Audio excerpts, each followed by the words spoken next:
مجھے ایک بندہ کہنے لگا، اس نے کہا کہ میں نے 3 چیزوں سے پایا ہے۔ ایک، عبقری رسالے کو پھیلا کر، میرے دل میں درد تھا کہ جو مجھے فائدہ دے وہ دوسروں کو فائدہ دے گا، اور جو دوسروں کو فائدے کا ذریعہ میں بنوں گا، اللہ پہلے مجھے فائدہ دے گا۔ کہا دوسرا، ذکر خاص کی قدردانی، جو ذکر خاص آپ ابھی بیٹھ کے کریں گے اس کی قدردانی، اور کہا کہ تسبیح خانے میں آنے کا وضو۔ مجھے کہنے لگا آپ نے بتایا تھا کہ وضو، اور پتہ ہے وضو کیا ہے؟ نماز کا وضو پانی سے ہوتا ہے، اور کسی فقیر کے پاس حاضری کا وضو ادب سے ہوتا ہے۔ بس کیا کہا میں نے؟ نماز کا وضو کس سے ہوتا ہے؟ کس سے ہوتا ہے؟ پانی سے ہوتا ہے۔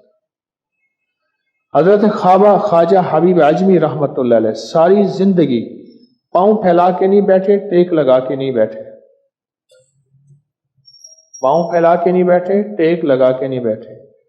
ایک دفعہ پاؤں بھی پھیلا لیے، ٹیک بھی لگا لی، اور کہتے فرمانے لگے میرے پاؤں دباؤ، تھکا ہوا ہوں، بڑھاپا ہو گیا ہے۔ لوگ حیران کہ حضرت ساری زندگی پاؤں نہیں پھیلایا، ٹیک نہیں لگائی، آج کیا ہوا؟ فرمایا کشفی طور پہ مجھے محسوس ہوا ہے کہ آج میرے مرشد اس دنیا سے چلے گئے ہیں، اور میں بہت میلوں دور ہوں، اور میری مسافت دنوں اور ہفتوں کی ہے، میں وہاں پہنچوں گا۔ مرشد کے ادب میں ساری زندگی میں نے ٹیک نہیں لگائی، پاؤں نہیں پھیلا۔ تو کہنے لگے مجھے 3 چیزوں سے ملا، پھر سن لیجئے، غور سے سنیے گا۔ 3 چیزوں سے ملا، اور رنگ و رنگ ہو گیا ہوں، مالا مال ہو گیا ہوں، مشکلیں، پریشانیاں، ناکامیاں ختم ہو گئی ہیں، رب نے عزت، برکت، دولت کے خزانے میرے ساتھ شامل کر دیے ہیں۔ 3 چیزوں سے ملا، 3 چیزوں سے ملا۔ ایک، میں نے عبقری رسالہ پھیلایا۔ دوسرا، ذکر خاص پہ توجہ اور ادب، کہ ذکر خاص کو خاص وجدان اور کیفیت کے ساتھ کیا۔ یہ جو ذکر خاص ہے اس میں کھو گیا۔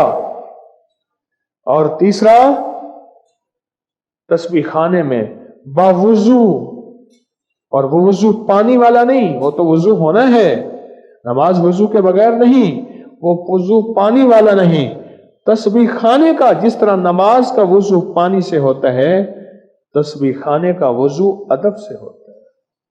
دنیا کے اعتبار سے ادب کریں، وہ بھی نواز دیتے ہیں، اس کریم کے احکامات اور کریم کے دوستوں کا ادب کریں۔ رب اپنے دوستوں کی لاج رکھتا ہے، دوستوں کی دشمنی بھی برداشت نہیں کرتا، دوستوں کی دشمنی بھی برداشت نہیں کرتا،